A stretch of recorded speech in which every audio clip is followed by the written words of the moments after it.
दोस्तों नमस्कार, मैं संदीप के पांडे और आप देख रहे हैं इंडियन प्रेस हाउस। एक हिंसक आंदोलन होता है जिसे जेनजी प्रोटेस्ट कहा जाता है। वो प्रोटेस्ट होता है काठमांडू में और 2 दिनों में 8 तारीख से 8 सितंबर को ये शुरुआत होता है इस प्रदर्शन का। और 9 तारीख आते आते ही हिंसा इतनी बढ़ जाती है, अपने चरम पे पहुंच जाती है कि वहां के प्रधानमंत्री को इस्तीफा देना पड़ता है। कई सारी अप्रिय तस्वीरें वहां से आती हैं जिसमें लोगों के मौत की खबर, आम लोगों के मरने की खबर आती है। जो वहां के सियासतदान हैं उनके ऊपर हमले की खबर आती है।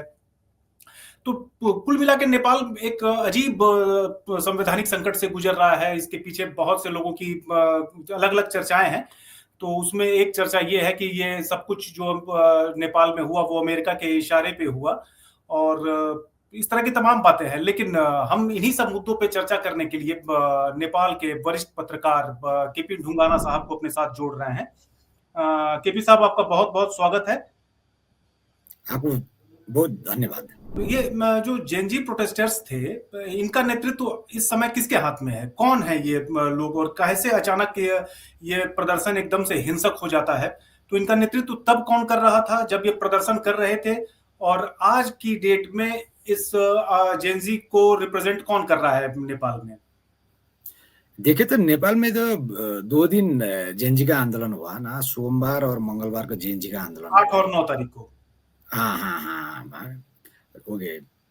इसकी शुरुआत सोशल मीडिया से ही हुआ था। जब नेपाल सरकार ने नेपाल में वो रजिस्टर नहीं हुआ, ये सोशल बहाना से मीडिया एक्स। फेसबुक, हाँ ये फेसबुक, यूट्यूब, एक्स जैसा सोशल मीडिया को ब्लॉक किए। करीब 26 सोशल मीडिया ऐप थे जिसको ब्लॉक किया गया था। हाँ, उनको ब्लॉक किया तो जेनजी जो युवा पीढ़ी था उन्होंने सोशल मीडिया पे एक हैशटैग को प्रारंभ किया। यो जैसा इंडोनेशिया में हुआ था, जैसा बाहर हुए रहे थे, नेप और किड्स। 2011 में जैसा अरब स्प्रिंग के दौरान हमको देखने को मिला था ट्यूनीशिया हाँ समेत कई सारे देशों में। हाँ हाँ हाँ, नेप किड्स और नेप बेबी, नेपोटिज्म, नातावाद कृपावाद, वो है ना। हम लोग मेहनत कर रहे हैं, हमारा माता पिता और हम टैक्स पे कर रहे हैं, वो हमारा टैक्स किधर है? आपने हमारा टैक्स किधर खर्च किए है? तो जेनजी का सबसे पहला प्रश्न वो था। और उन्होंने नेपाल में टिकटॉक तो ओपन है। जब नेपाल में 1 वर्ष तक टिकटॉक बैन हो गया तो नेपाल में आके टिकटॉक ने अपना रजिस्टर किया या हुआ था नेपाल में, तो वो बैन नहीं हुआ। फेसबुक और ट्विटर, एक्स और यूट्यूब नेपाल में बैन हो गया। तो नेपाल में सबसे ज्यादा प्रभाव जो मीडियम है वो तो फेसबुक, ट्विटर और यूट्यूब था। सबसे पहले उन्होंने हैशटैग ट्रेंड शुरू किया। वो धीरे धीरे नेपोटिज्म से बेरोजगारी और महंगाई में केंद्रित हो गए और युवा पीढ़ियों ने स्ट्रीट प्रोटेस्ट का ऐलान कर दिया। सोमवार वो सड़क पे आ गए तो दमन हुआ। सरकार ने गोली चलाया, 19 लोगों का देहांत हो गया। हुई। अभी तक तो 50 क्रॉस हो गए। अभी तक 50 की संख्या पूरी मतलब क्रॉस कर हाँ चुकी है मरने वालों हाँ, की। अभी अभी आज के दिन में कहे तो 50 क्रॉस हो गए। सोमवार के दिन कहे तो 19 लोगों का मौत हो गया। और उनका एज ग्रुप देखिए तो 19 to 27। देखिए ये वो जैसा होता है ना, कमिटी गठन गठन करके कुछ लोगों को संयोजक तो के, कुछ लोगों को वहाँ का मेंबर तो के, ऐसा ये आंदोलन का प्रारंभ नहीं हुआ है। ये कम्प्लीटली सोशल मीडिया प्लेटफॉर्म से आंदोलन का प्रारंभ किया हुआ है। इट्स कम्प्लीटली मास बेस्ड, और कोई भी लीडर नहीं है। शायद इसीलिए ये अनियंत्रित हो गया और हिंसात्मक हाँ, भी हो गया। इंडिविजुअली लोगों ने एक समय तक दिए। सोमवार को 9 बजे माइती घर में भेला चाहिँ सब वहाँ के इकट्ठा होना है, तो सब युवा लोग वहाँ पे इकट्ठा हो गए। उन्होंने नेपाल का जो लोकल एडमिनिस्ट्रेशन था उनको नोटिस दे दिए, हम 9 और 11 बजे हम माइती घर में भेला इकट्ठे हो रहे हैं, हमारा प्रोटेस्ट पीसफुल होगा। उन्होंने वहां जाके एप्लीकेशन दे दिए। तो जो लोकल एडमिनिस्ट्रेशन है काठमाडौँ का, उन्होंने भी अप्रूवल दे दिए। शुरुआत में युवाओं का जो प्रदर्शन था वो शांतिपूर्ण था। जब एक समूह ने नेपाल का जो नया बानेश्वर कहते हैं हम, वहां पे हमारा संसद भवन है। जब संसद भवन ने घुसने की प्रयास किया तो पुलिस ने दमन किया, तो वहां से गोली चला। शुरू हुई। हाँ, इसके बाद हिंसात्मक हुए। तो जब गोली चले तो प्रोटेस्ट तो खत्म हो गए, पर जब कैजुअलिटी के रिजल्ट आने लगे, युवाओं का मोर देन 400 पीपल्स इंजर्ड।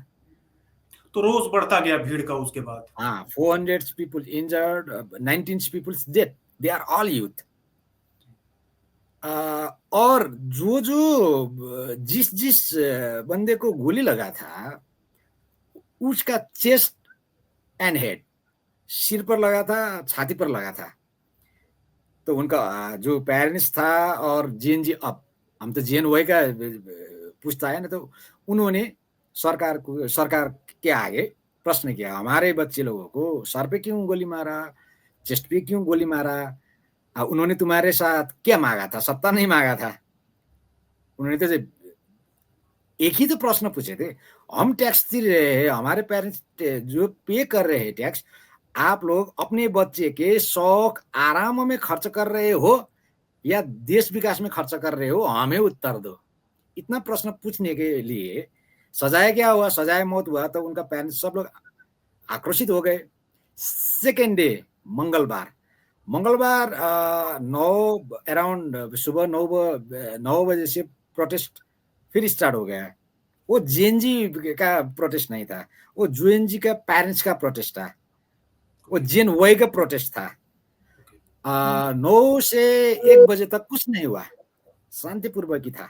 1 बजे से वो भड़क गए, सरकारी इमारत फूक दिए, संसद भवन फूक दिए, हमारा सिंह दरबार जो कहते हैं वो फूक दिए, हमारे सर्वोच्च अदालत फूक दिए। और तस्वीरें ये नतीजा आ रही थी वहां पे हिंसा की। अच्छा, इस पूरे गतिविधि में, इस पूरे प्रकरण में एक नाम बार बार सामने आ रहा है, बालेन शाह का। तो ये कौन है और इनका क्या किरदार है इस पूरी भूमिका, इस पूरे प्रकरण में? देखिए, वो 2 वर्ष के पीछे जाएंगे तो वो नेपाल का पॉपुलर रैपर है। अभी तक तो वो काठमाडौँ म्युनिसिपैलिटी का मेयर है। वो बालेन शाह जो मेयर है, वो यूथ के बहुत पॉपुलर है। उनका कहना है यूथ लोग स्वीकार करते हैं। उनके साथ जेएनजेड जो कहते हैं जेएनजी, उनका समर्थन उनको प्राप्त है। पर वो अभी देखने में बालेन शाह का नेपाल का एक म्युनिसिपैलिटी है, काठमाडौँ महानगरपालिका जिसे हम कहते हैं, उनका मेयर है।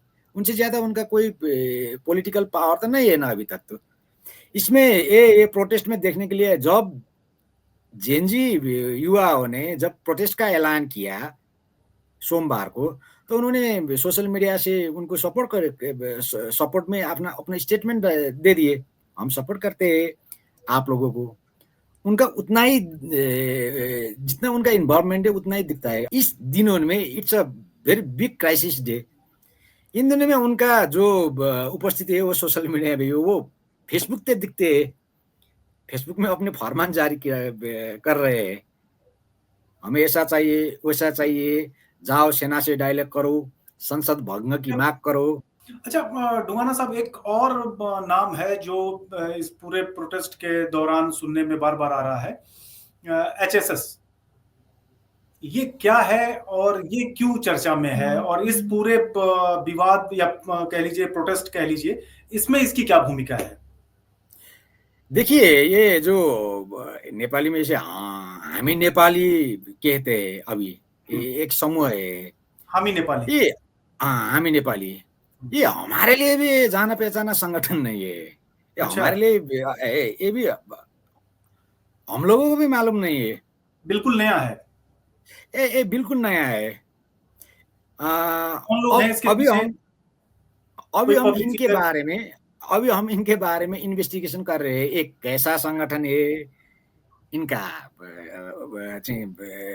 व्हाट इज देयर मोटो, हम इनके काम के अभी अभी देख रहे हैं। अभी देखने में ये देखिए, ये एनजीओ है नेपाल में, ये सन 2015 में एक एनजीओ की तरह दर्ता हुआ एक संगठन है, जिसने हामी नेपाल। अर्थक्वेक के टाइम में नेपाल में काम किया है, कोरोना के टाइम में भी कुछ काम किया है, यूथ लोगों को एम्पावरमेंट पे ये काम करते हैं। अब इसका संस्थापक का नाम आया है सुदन गुरुङ। ये सुदन गुरुङ बंदा भी ये बंदा भी हमारे लिए बिल्कुल नया बंदा है। और एचएसएस, हिंदू एचएसएस स्वयंसेवक संघ। आपने हिंदू स्वयंसेवक संघ की बात की। अच्छा, नहीं, मैं हामी नेपाल और हिंदू स्वयंसेवक संघ, ये दोनों अलग अलग संस्थाएं हैं। हाँ हाँ, हामी नेपाल इज, हाँ हामी नेपाल वाला ये संगठन है। अभी ये जो प्रोटेस्ट हो रहा है यूथ का, इसमें डायरेक्ट इन्वॉल्व हुआ है ये संगठन है। अपने जो हिंदू संगठन कह रहे हैं उनका तो कोई अस्तित्व भी नहीं है ये आंदोलन में, तो ये आंदोलन में तो वो कहीं भी नहीं है। नहीं, मतलब जो चर्चाएं आ रही हैं कि हिंदू नेपाल को फिर से हिंदू राष्ट्र बनाना, और उसके लिए फिर उसके साथ एचएसएस का नाम बार बार सामने आना, इसलिए मैंने ये सवाल आपसे पूछा था कि मतलब इसकी एक ना ना ना क्लैरिटी। ना ना ना ना, वो आपने जो पूछा, हाँ वो संगठन हमारे लिए परिचित है। हामी नेपाल, हमें, हाँ हाँ हाँ, नो नो, आप जो हिंदूवादी एचएसएस। संगठन कह रहे हैं ना, हिंदूवादी संगठन के बारे में हम जानकार है। उनका इस प्रोटेस्ट में और अभी तक चल रहे जो डायलॉग में, उनका डिमांड में, वो कहीं पर भी कोई वो भूमिका नहीं नहीं। दिख रहे हैं। नहीं नहीं, उनका कोई भी भूमिका नहीं है।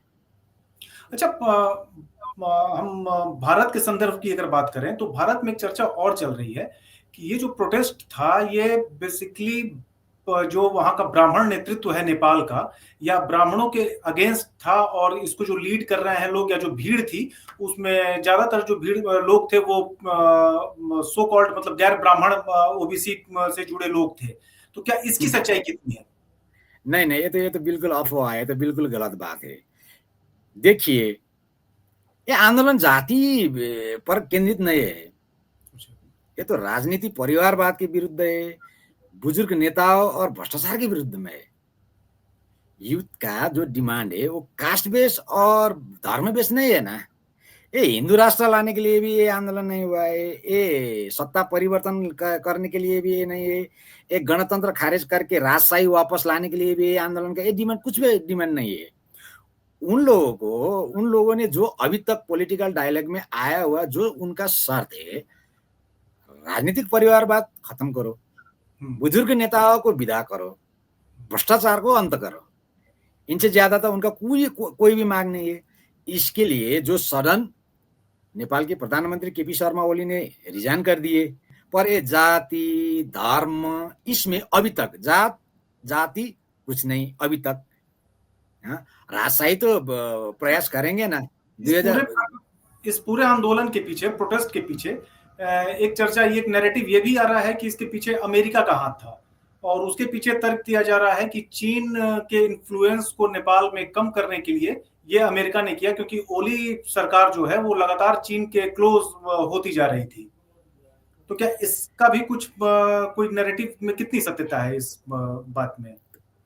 देखिए, ये हमारा वे विडंबना है। देखिए, भारत नेपाल को चीन से प्रभावित देश कहता है, चीन नेपाल को भारत से प्रभावित देश कहता है। दोनों ही हमारा तो नेबरहुड है ना। देखिए, हमारा संस्कृति देखिए, हमारा संस्कार देखिए, हमारा भाषा देखिए, हमारा बॉर्डर देखिए। ऑब्वियसली हमारा सोसाइटी, हमारा सरकार ऑब्वियसली चीन से ज्यादा हम भारत से क्लोज है। ये तो छिपाने की बात नहीं। वो तो जैसे मैं आपके साथ हिंदी में बात कर रहा हूँ, मैं चाइनीज लैंग्वेज में तो ऐसी बात नहीं कर सकता। नहीं, बिल्कुल नहीं। अरे, भारत और नेपाल में तो आपस में शादियां होती हैं, रोटी बेटी का संबंध है। शादियां होता है, वहाँ का दो धर्म, दो कल्चर है, धर्म कल्चर मिलता है, बॉर्डर ओपन बॉर्डर है हमारे पास। भारत में कुछ हुआ तो उसको इम्पैक्ट नेपाल में पड़ता है, नेपाल में कुछ इम्पैक्ट पड़ा तो उसका इम्पैक्ट भारत में पड़ता है। पॉलिटिकली भी देखिए तो हमारा जो भी सरकार यहाँ नेपाल पे आता है, नेपाल का हित तो भारत अपना हित सोचता है, नेपाल की गवर्नमेंट नेपाल का हित सोचता है। ये तो कुछ बुरी बात नहीं है। बिल्कुल बिल्कुल बिल्कुल। हाँ, सरकार की तह और नागरिक की तह के संबंध यदि आप देखिए तो चीन के संबंध और अमेरिका के संबंध की तुलना में भारत के साथ हमारे संबंध बहुत नजदीक है। पर ये अभी जो लिपुलेख का इश्यू आया, हाँ, उसने सरकारी की तरह कोहली इंडियन सरकार गवर्नमेंट से और नेपाली बढ़ा दी थी उसके इंडियन गवर्नमेंट और नेपाली गवर्नमेंट के बीच कुछ कुछ दूरियां आ दी। प्रॉब्लम ले आए। अभी अभी इंटरनेशनल फोरम में भारत के प्रधानमंत्री नरेंद्र मोदी भी वहां पे गए, नेपाल के हमारे प्रधानमंत्री केपी शर्मा ओली भी वहां गए, वहां पॉलिटिकल डायलॉग हुआ। पॉलिटिकल डायलॉग में जब चीनी का राष्ट्रपति जी के साथ नेपाल का प्रधानमंत्री का जो पॉलिटिकल डायलॉग हुआ, उसमें नेपाल ने लिपू लेक के विषय में भारत और चीन के बीच जो अग्रीमेंट हुआ उसके बारे में स्ट्रॉन्ग कंडेम किए। ऑब्वियसली भारत इसे तो चिढ़ जाता है ना, हम भी चिढ़ जाते हैं, तो भारत भी चिढ़ गया। अब भारत चिढ़ना, लिपू लेक का इशू आना, नेपाल में प्रोटेस्ट है ना, वहां पे आप लोगों के वहां पे भारत से नेपाल में देखे तो चीन दिख जाता है, यहाँ का पॉलिटिकल डायलॉग हम देखे तो भारत दिख जाता है। चलिए, तो सियासत है। मुझे नहीं लगता नेपाल इस प्रोटेस्ट के साथ आप चीन को जोड़ो या भारत को जोड़ो, दोनों ही नहीं देखते। इफ अमेरिका को जोड़ सकते हैं? हाँ जी, अमेरिका को जोड़ सकते हैं इस प्रोटेस्ट के साथ? नहीं, अमेरिका को अभी अमेरिका को यदि हम लोगों ने इस आंदोलन के साथ ले जाकर इसको भारत का टैग देना और चीन का टैग देना और अमेरिका का टैग देना, जो जेनजी पूछता है उनका जो मांग है, उनका जो डिमांड है, उसका अपमान करना है। वो स्वस्फूर्त रूप में सड़क में आया है, स्वस्फूर्त रूप में सड़क में आया है। They are not पॉपेट। शुक्रिया आपका केपी ढुंगाना साहब। बहुत सी बातें थी, बहुत सी चर्चाएं थी, जिनको आपने बड़े विस्तार से, बड़े अच्छे तरीके से समझाया है। एक जो क्लैरिटी होनी चाहिए वो क्लैरिटी आपने दिया है, क्योंकि काफी दिन से बातें तमाम आ रही थी, कुछ क्लियर पिक्चर एक नेपाल की निकल के नहीं आ रही थी, जो आपने दिया है हमारे दर्शकों के लिए। आपका बहुत बहुत शुक्रिया इंडियन प्रेस हाउस से जुड़ने के लिए। हम फिर कोशिश करेंगे कि आपसे दोबारा कुछ नेपाल में जब अपडेट होता है तो हम आपके साथ फिर जुड़ेंगे।